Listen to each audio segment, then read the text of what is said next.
चलिए देखते हैं एक एक करके सारा क्वेश्चन को अब, और साथ में उसका आंसर भी मैं बताऊंगा। आप सभी कल एग्ज़ाम में जाके अच्छी तरह से कॉपी में लिख लीजिए और एग्ज़ाम अच्छी तरह से दीजिएगा, ठीक है। चलिए देखते हैं क्या क्या क्वेश्चन पूछा है आपका। देखिए बच्चों, वही वाला पेपर आपका सेम से आने वाला है कल। ये कक्षा 8 के लिए है, गणित सब्जेक्ट का, ठीक है। टोटल हमको 2.5 घंटा मिलेगा, 50 नंबर का है। पहला क्वेश्चन पूछा है सबसे छोटी भाज्य संख्या, तो इसका सही आंसर हो जाएगा option number B. Question number 2 का सही आंसर हो जाएगा option number B 11। Question number 3 का सही आंसर हो जाएगा option number B 9। Question number 4 का सही आंसर हो जाएगा option number B 7250। Question number 5 का सही आंसर हो जाएगा option number A 120। Question number 6 का सही आंसर हो जाएगा option number A. Question number 7 का सही आंसर हो जाएगा ऑप्शन नंबर सी। चलिए अब हम लोग क्वेश्चन नंबर 8 को देखते हैं। यह आपका क्वेश्चन नंबर 8 में आपका बोला है 8 में आपका 2 क्वेश्चन है। दो धनात्मक संख्याओं का गुणनफल हमेशा धनात्मक हो जाता है, याद रखिएगा। तो इसका सही आंसर हो जाएगा धनात्मक। 8 का 2 में पूछा है 5/7 का व्युत्क्रम क्या होता है, यानी कि इसका उल्टा पूछा है। तो 5/7 को उल्टा करके लिख देंगे, 7/5 हो जाएगा, ठीक है। चलिए इसी तरह से हम क्वेश्चन नंबर 9 को हम देखते हैं। विषम संख्या का वर्ग हमेशा विषम संख्या ही होता है, ठीक है। क्वेश्चन नंबर 9 का 2 पूछा है 2 का पावर 0 का मान होता है। तो याद रखें 2 का पावर 0 का मान हमेशा 1 होता है। किसी भी संख्या में अगर पावर में अगर 0 रहेगा तो उसका वैल्यू 1 होता है, ठीक है।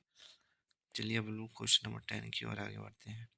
10 में आपको सॉल्व करना है, a+b का मान पूछा है, तो इसका सही आंसर हो जाएगा 1। 10 का 2 में पूछा है 3xy का संख्यात्मक गुणांक, तो इसका सही आंसर हो जाएगा 3। चलिए अब हम लोग क्वेश्चन नंबर 11 देखते हैं। 11 में आपको सॉल्व करना है, तो इसमें x का सही मान हो जाएगा 5। 256 का वर्गमूल आपका 16 होता है, ठीक है। क्वेश्चन नंबर 12 पूछा है a+b का होल स्क्वायर का फॉर्मूला, तो इसका होता है a² + 2ab + b²। फिर 12 का b में फिर फॉर्मूला पूछा है, तो इसका सही आंसर हो जाएगा a² - b²।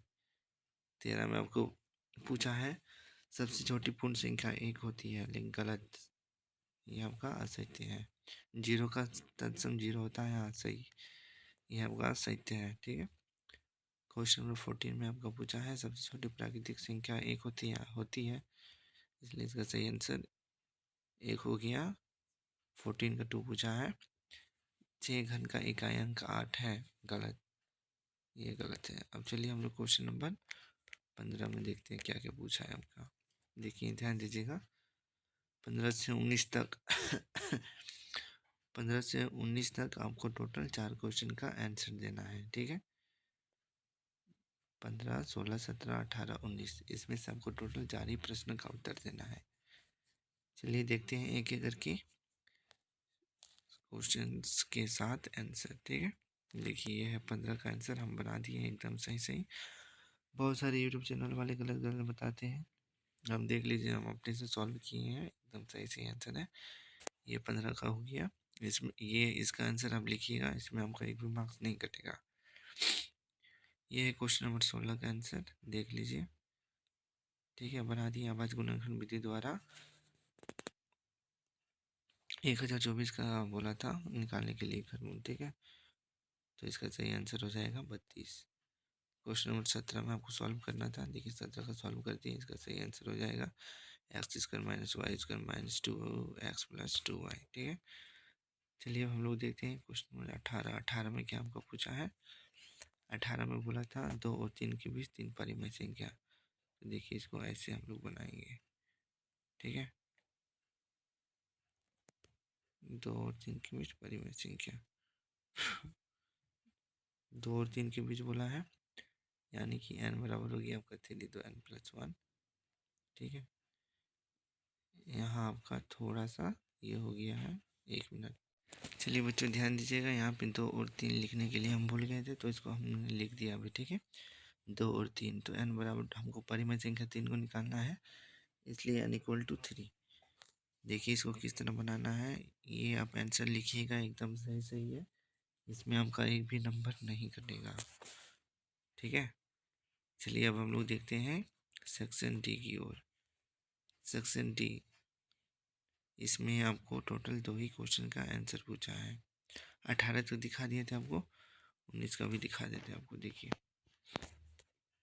ये है आपका 19 का आंसर, देख लीजिए। 19 में आपका 1331 का घनमूल बताना था, तो इसका सही आंसर देखिए बना दिए हैं आवाज गुणनखंड विधि द्वारा, तो इसका हो जाएगा 11 आंसर। ठीक है, चलिए अब हम लोग देखते हैं दो लॉन्ग क्वेश्चन पूछता है आपका दीर्घ उत्तर प्रश्न वाला। ठीक है, 20 और 21, 20 और 21 हम बताएं, 22 भी पूछा है, बस आपको 2 ही को लिखना है।